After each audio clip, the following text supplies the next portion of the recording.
Welcome back to Ink and Moonlight, where whispers of the past drift like fog beneath the stars and every shadow holds a secret. Tonight we listen closely to Charles Dickens' The Signalman, a chilling tale of lonely railway sentinel haunted by a mysterious warning. So settle into your quiet corner, breathe in the stillness, and let the story's quiet dread draw you in. This is The Signalman. Hello, below there. When he heard a voice thus calling to him, he was standing at the door of his box with a flag in his hand, furled round its short pole. One would have thought, considering the nature of the ground, that he could not have doubted from what quarter the voice came. But instead of looking up to where I stood, on top of the steep cutting nearly over his head, he turned himself about and looked down the line. There was something remarkable in his manner of doing so, though I could not have said for my life what. But I know it was remarkable enough to attract my notice, even though his figure was foreshortened and shadowed down in the deep trench, and mine was high above him, so steeped in the glow of an angry sunset that I had shaded my eyes with my hand before I saw him at all. Hello, below! From looking down the line, he turned himself about again, and, raising his eyes, saw my figure high above him. Is there any path by which I can come down and speak to you? He looked up at me without replying, and I looked down at him without pressing him too soon with a repetition of my idle question. Just then there came a vague vibration in the earth and air, quickly changing into a violent pulsation and an oncoming rush that caused me to start back, as though it had forced to draw me down. When such vapour as rose to my height from this rapid train had passed me, and was skimming away over the landscape, I looked down again, and I saw him refurling the flag he had shown while the train went by. I repeated my inquiry. After a pause, during which he seemed to regard me with fixed attention, he motioned with his rolled-up flag toward a point on my level, some 200 or 300 yards distant. I called down to him, "All right," and made for that point. There, by dint of looking closely about me, I found a rough zigzag descending path notched out, which I followed. The cutting was extremely deep and unusually precipitate, made through a clammy stone that became oozier and wetter as I went down. For these reasons, I found the way long enough to give me time to recall a singular air of reluctance or compulsion with which he had pointed out the path. When I came down low enough upon the zigzag descent to see him again, I saw that he was standing between the rails on the way by the train which had lately passed, in an attitude as if he were there waiting for me to appear. He had his left hand at his chin, and that elbow rested on his right hand, crossed over his breast. His attitude was of such expectation and watchfulness that I stopped a moment, wondering at it. I resumed my downward way, and stepping out upon the level of the railroad and drawing nearer to him, saw that he was a dark, sallow man with a dark beard and rather heavy eyebrows. His post was in as solitary and dismal a place as I ever saw. On either side, a dripping wet wall of jagged stone, excluding all view but a strip of sky. The perspective one way, only a crooked prolongation of this great dungeon. The shorter perspective in the other direction, terminating in a gloomy red light, and the gloomier entrance to a black tunnel, in whose massive architecture there was a barbarous, depressing, and forbidding air. So little sunlight ever found its way down to this spot that it had earthly, deadly smell, and so much cold wind had rushed through it that it struck chill to me, as if I had left the natural world. Before he stirred, I was near enough to him to have touched him. Not even then removing his eyes from mine, he stepped back one step and lifted his hand. This was a lonesome post to occupy, I said, and it had riveted my attention when I looked down from up yonder. A visitor was a rarity, I should suppose, not an unwelcome rarity, I hoped. In me, he merely saw a man who had been shut up within narrow limits all his life, and who, being at last set free, had a newly awakened interest in these great works. For such purpose I spoke to him, but I am far from sure of the terms I used, for, besides that I am not happy in opening any conversation, there was something in the man that daunted me. He directed a most curious look towards the red light near the tunnel's mouth, and looked all about it as if something were missing from it, and then looked at me. That light was part of his charge, was it not? He answered in a low voice, "Don't you know it is?"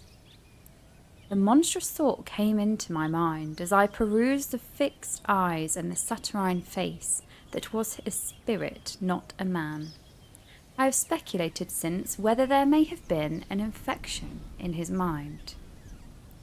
In my turn, I stepped back, but in making the action, I detected in his eyes some latent fear of me. This put the monstrous thought to flight. "You look at me," I said, forcing a smile, "as if you had a dread of me." "I was doubtful," he returned, "whether I had seen you before." "Where?" He pointed to the red light he had looked at. "There," I said. Intently watchful of me, he replied, but without sound, "Yes." "My good fellow, what should I do there? However, be that as it may, I never was there, you may swear." "I think I may," he rejoined. "Yes, I'm sure I may." His manner cleared, like my own. He replied to my remarks with readiness, and in well-chosen words. Had he much to do there? Yes. That was to say, he had enough responsibility to bear. But exactness and watchfulness were what was required of him, and of actual work, manual labour, he had next to none.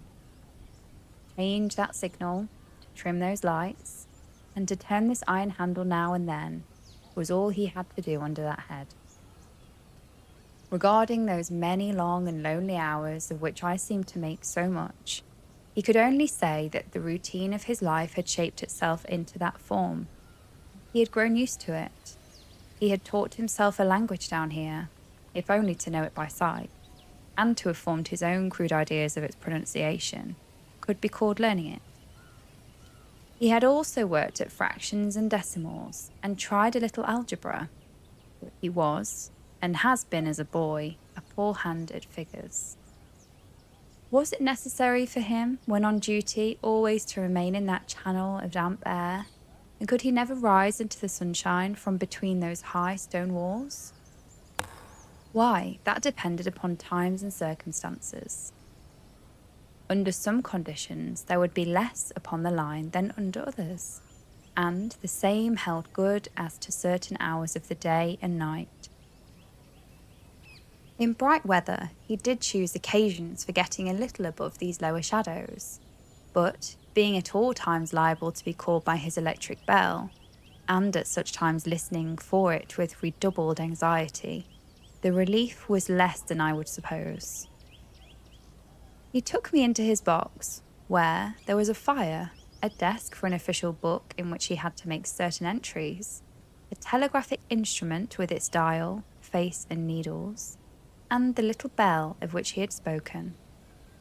On my trusting that he would excuse the remark that he had been well educated, and, I hoped I might say without offence, perhaps educated above that station, he observed that instances of slight incongruity in such wise would rarely be found wanting among large bodies of men, and that he had heard it was so in workhouses, in the police force, even that last desperate resource, the army, and that he knew it was so, more or less, in any great railway staff.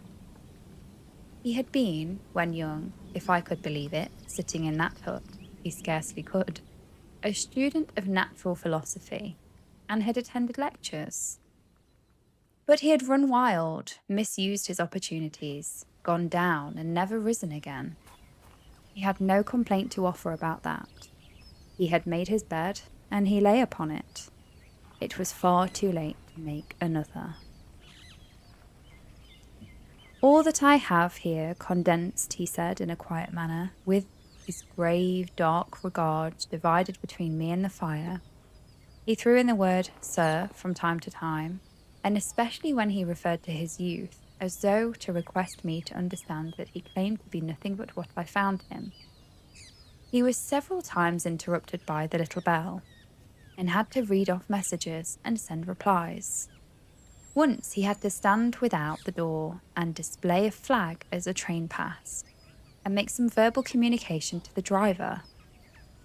In the discharge of his duties, I observed him to be remarkably exact and vigilant, breaking off his discourse at a syllable, and remaining silent until what he had to do was done. In a word, I should have set this man down as one of the safest men to be employed in that capacity.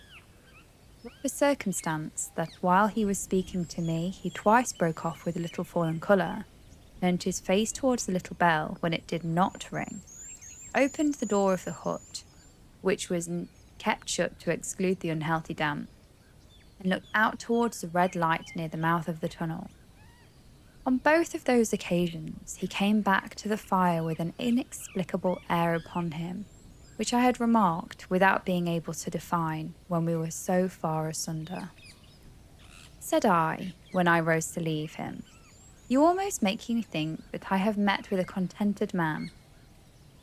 I am afraid I must acknowledge that I said it to lead him on. "I believe I used to be so," he rejoined in the low voice which he had first spoken. "But I am troubled, sir, I am troubled." He would have recalled the words if he could.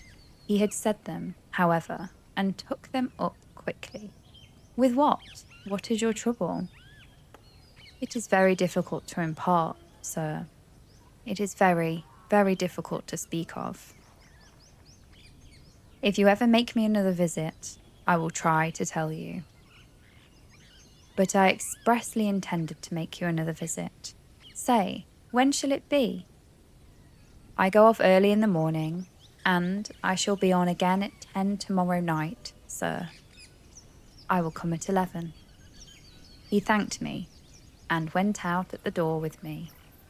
"I'll show my white light, sir," he said in his peculiar low voice, "till you have found the way up, and when you have found it, don't call out.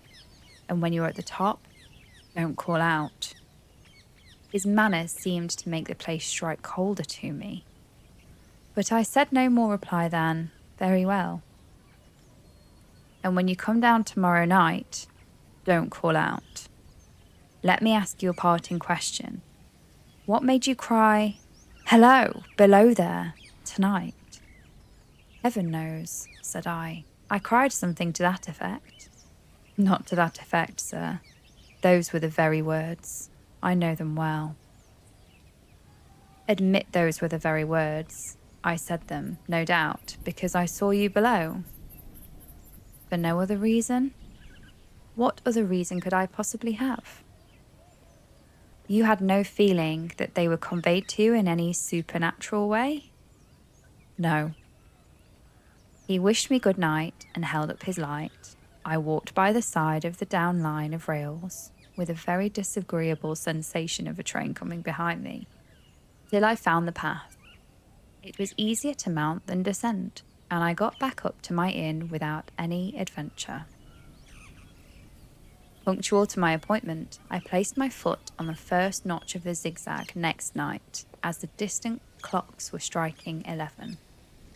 He was waiting for me at the bottom, with his white light on. "I have not called out," I said when we came close together. "May I speak now?" "By all means, sir." "Good night, then, and there's my hand." "Good night, sir. Here's mine." And with that, we walked side by side to his box, entered it, closed the door, and sat down by the fire. "I have made up my mind, sir," he began, bending forward as soon as we were seated, and speaking in a tone but a little above a whisper, "that you shall not have to ask me twice what troubles me. I took you for someone else yesterday evening. That troubles me." "That mistake?" "No, that's someone else." "Who is it?" "I don't know." "Like me?" "I don't know. I never saw the face. The left arm is across the face, and the right arm is waved, violently waved, this way." I followed his action with my eyes, and it was the action of an arm gesticulating with the utmost passion and vehemence. "For God's sake, clear the way." "One moonlit night," said the man, "I was sitting here when I heard a voice cry, 'Hello, below there!' I started up, looked from that door, and saw this someone else standing by the red light near the tunnel, waving, as I just now showed you. The voice seemed hoarse with shouting, and it cried, 'Look out! Look out!' And then again, 'Hello, below there! Look out!' Bought my lamp, turned it on red, and ran towards the figure calling, 'What's wrong? What's happened? Where?' It stood outside the blackness of the tunnel. I advanced so close upon it that I wondered at its keeping the sleeve across its eyes. I ran right up at it, and had my hand stretched out to pull the sleeve away, when it was gone. 'Into the tunnel?' said I. No. I ran on into the tunnel. 500 yards. I stopped and held my lamp above my head, and I saw the figures of the measured distance, and saw the wet stains stealing down the walls and trickling through the arch. I ran out again faster than I had run in, for I had mortal abhorrence of the place upon me, and I looked all round the red light with my own red light, and I went up the iron ladder to the gallery atop it, and I came down again, and I ran back here. I telegraphed both ways. 'An alarm has been given. Is anything wrong?' The answer came back, both ways. All well. Resisting the slow touch of a frozen finger tracing out my spine, I showed him how that this figure must be a deception of his sense of sight, and how that figures originating in disease of the delicate nerves that minister the functions of the eye were known to have often troubled patients, some of whom had become conscious of the nature of their affliction, and had even proved it by experiments upon themselves. As an imaginary cry, said I, do but listen for a moment to the wind in this unnatural valley while we speak so low, and to the wild harp it makes of the telegraphed wires. That was all very well, he returned, after we had sat listening for a while, and he ought to know something of the wind and the wires, he who so often passed long winter nights here, alone and watching. But he would beg to remark that he had not finished. I asked his pardon, and he slowly added these words, touching my arm. Within 6 hours after the appearance, the memorable accident on this line happened, and within 10 hours, the dead and wounded were brought along through the tunnel over the spot where the figure had stood. A disagreeable shudder crept over me, but I did my best against it. It was not to be denied, I rejoined, that this was a remarkable coincidence, calculated deeply to impress his mind. But it was unquestionable that remarkable coincidences did continually occur, and they must be taken into account in dealing with such a subject. Though, to be sure, I must admit, I added, for I thought that he was going to bring the objection to bear upon me, men of common sense did not allow for much coincidences in making the ordinary calculations of life. He again begged to remark that he had not finished. I again begged his pardon for being betrayed into interruptions. This, he said, again laying his hand upon my arm and glancing over his shoulder with hollow eyes, was just a year ago. 6 or 7 months passed, and I had recovered from the surprise and shock when one morning, as day was breaking, I, standing at the door, looked towards the red light and saw the spectre again. He stopped with a fixed look at me. Did it cry out? No, it was silent. Did it wave its arm? No, it leaned against the shaft of the light with both hands before the face, like this. Once more I followed his action with my eyes. It was an action of mourning. I have seen such an attitude in stone figures on tombs. Did you go up to it? I came in and sat down, partly to collect my thoughts, partly because it had turned me faint. When I went to the door again, daylight was above me and the ghost was gone. But nothing followed, nothing came of this. He touched me on the arm with his forefinger twice or thrice, giving a ghastly nod each time. That very day, as a train came out of the tunnel, I noticed at a carriage window on my side what looked like a confusion of hands and heads, and something waved. I saw it just in time to signal the driver, stop. He shut off, and he put his brake on, but the train drifted past here 150 yards or more. I ran after it, and, as I went along, heard terrible screams and cries. A beautiful young lady had died instantaneously in one of the compartments and was brought in here and laid down on this floor between us. Involuntary, I pushed my chair back as I looked from the boards which he pointed to himself. True, sir, true. Precisely as it happened, so I tell it to you. I could think of nothing to say to any purpose, and my mouth was very dry. The wind and the wires took up the story with long lamenting wail. He resumed, "Now, sir, mark this, and judge how my mind is troubled. The spectre came back a week ago. Ever since, it has been there now and again by fits and starts. At the light, at the danger light. What does it seem to do?" He repeated, if possible with increased passion and vehemence, that former gesticulation of, "For God's sake, clear the way." Then he went on, "I have no peace or rest for it. It calls to me for many minutes together in an agonized manner. 'Below there! Look out! Look out!' It stands waving to me. It rings my little bell." I caught at that.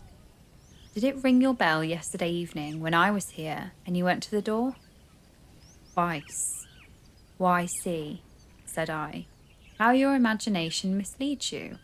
My eyes were on the bell, and my ears were open to the bell, and, if I am a living man, it did not ring at those times.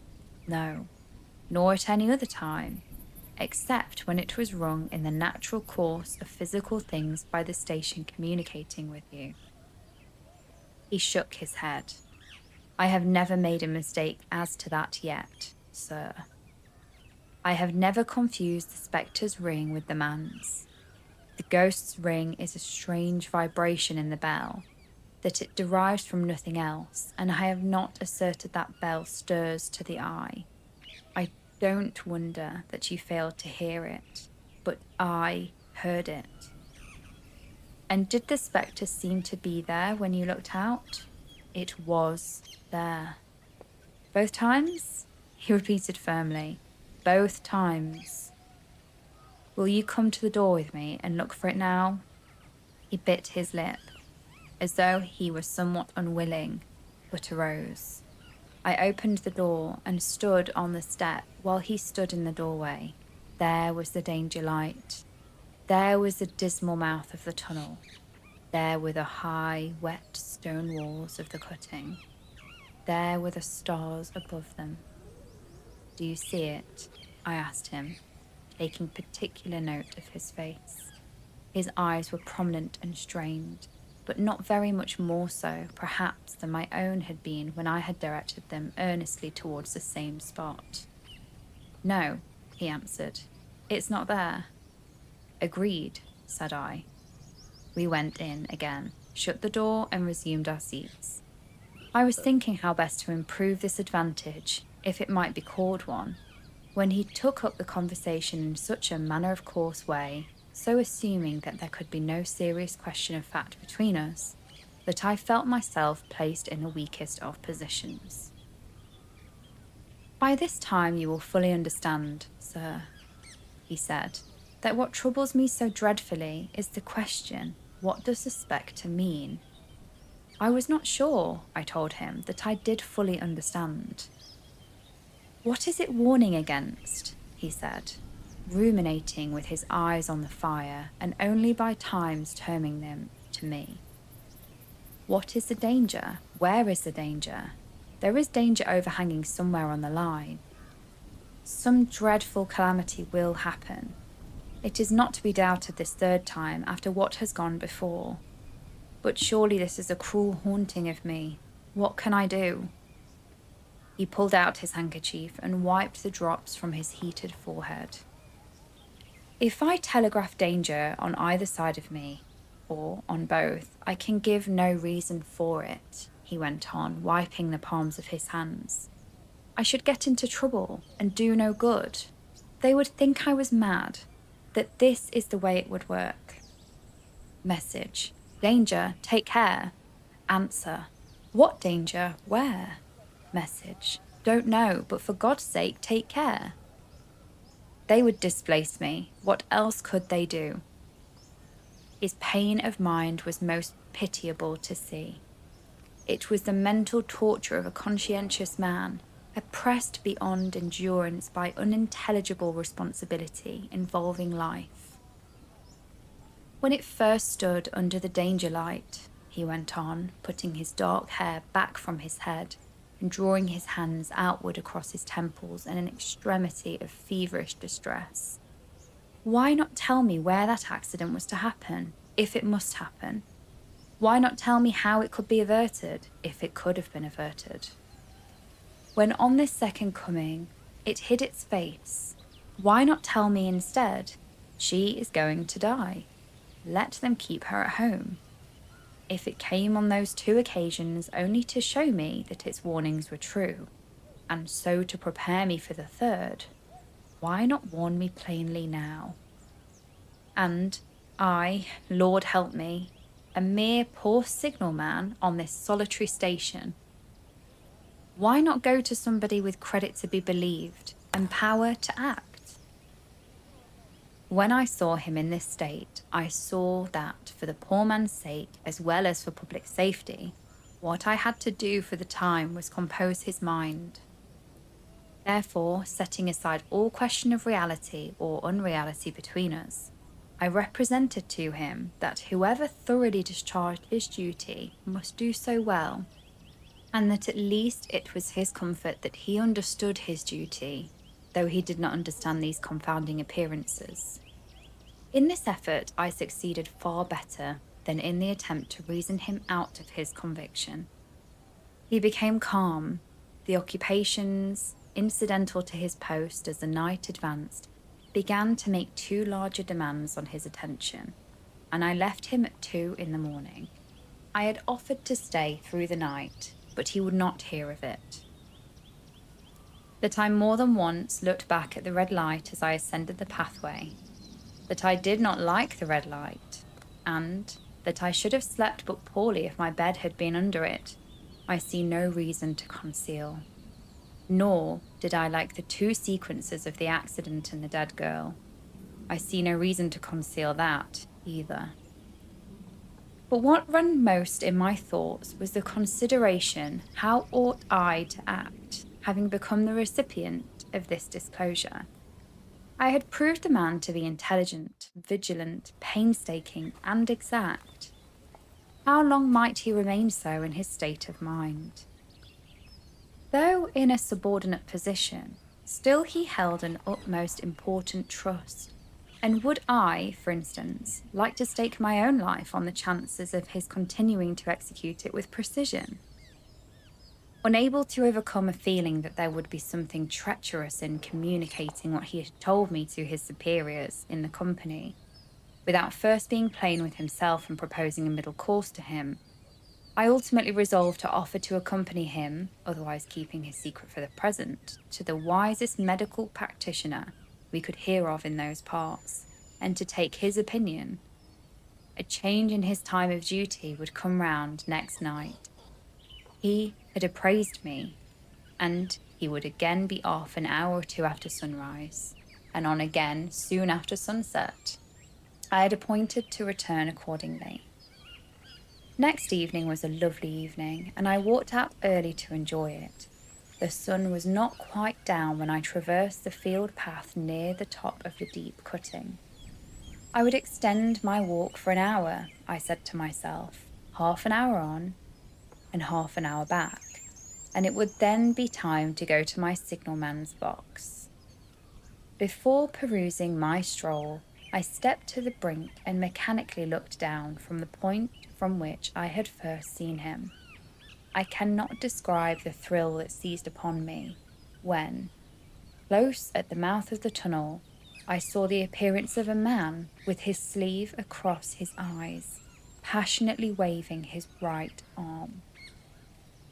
The nameless horror that oppressed me passed in a moment, for in a moment I saw that this appearance of a man was a man indeed, and that there was a little group of other men standing a short distance, to whom he seemed to be rehearsing the gesture he made.